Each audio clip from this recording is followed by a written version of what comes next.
mfite carte zanjye hano 3 na 5 iyi 5 iyi ngiyi reka nyerekeze muri Minisiteri y'Urubyiruko n'Iterambere ry'Umuhanzi bashimira ibintu 5 bakoze uyu munsi biri gufasha umuhanzi.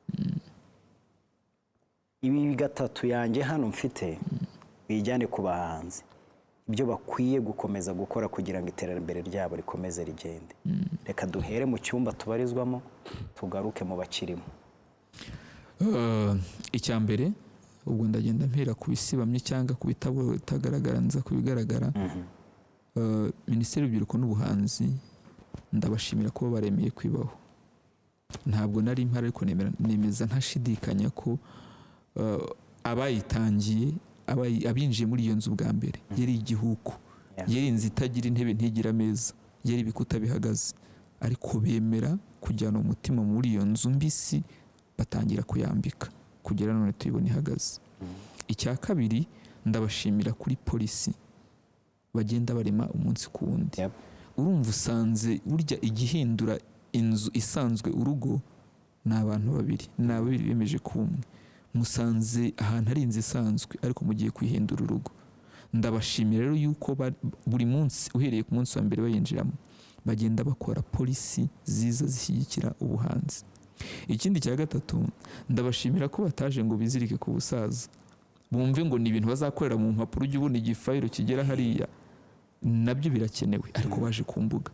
Uyu munsi urakora igitaramo ukabona minisita aratuma twishima bitari mu izina gusa, akoze tweet avuga ngo nanezerewe kabaye kwa Raki tujyeyo. Ashatse yaryama, ashaka yakwiryamira gatuza, ariko ashaka yakora raporo nziza, igitaramo cyagenze neza, kikagenda neza. Ndabashimira rero kuba nta nubwo ari bo gusa, none aho ngaho ni ku bayobozi benshi bamaze kumva agaciro ko kuba twakoresha tekinoloji. Icya kane ndabashimira kuba noneho biva mu nzu bakaza kuri tere. Bya bintu ntabwo turi abantu babagaga. Iyo bavugaga hambere je Minisitiri w'Intebe numvaga ari umuntu ufite intebe atanyeganyegaho, cyane ko nakuze niga amateka n'ibijyanye n'abagabo b'igitero, ariko ntabwo bakiri ba Minisitiri b'Intebe kujya mu ntebe, bava mu ntebe bakaza no kudusambi, baraza bakamenya ibintu bibera ku bihirima cyangwa ku ngiga, baraza bakamenya ubuzima bwo kubaho kw'ibyo bashinzwe. Icyo kintu rero ni ikintu gikomeye.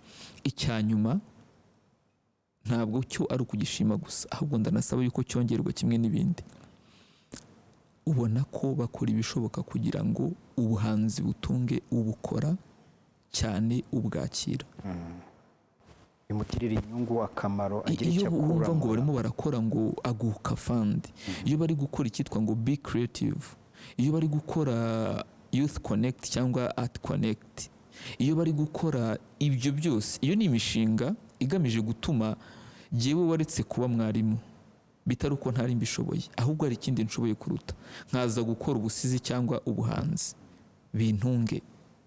Ikindi gikomeye bamaze kumva yuko ubuhanzi ni kimwe, ejo bundi tayi wacu bivuze neza, natwe turizo twinjiza amadovize.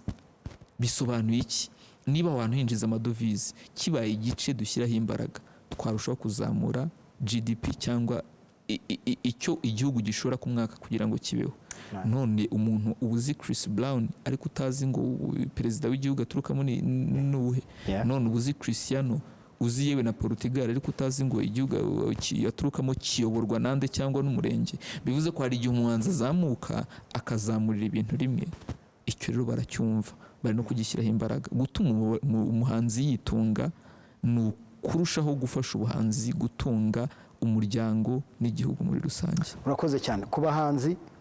Umunota umwe n'igice abahanzi icyo mbasaba 3. Icya mbere mube mwebwe. Icya kabiri igihugu kimwe n'umuryango bigira indangagaciro zikiranga cyangwa biwuranga. Icya gatatu hamwe niyo kure. Gusenyana nta kintu bimara, nta nicyo bifasha. Niba nshoboye nkaba nzi ko na Kivumba ashoboye, dufatanyije tugize abantu babiri barimo abanjye nabe, hamwe niyo kure. Numva ari byo nabwira abahanzi.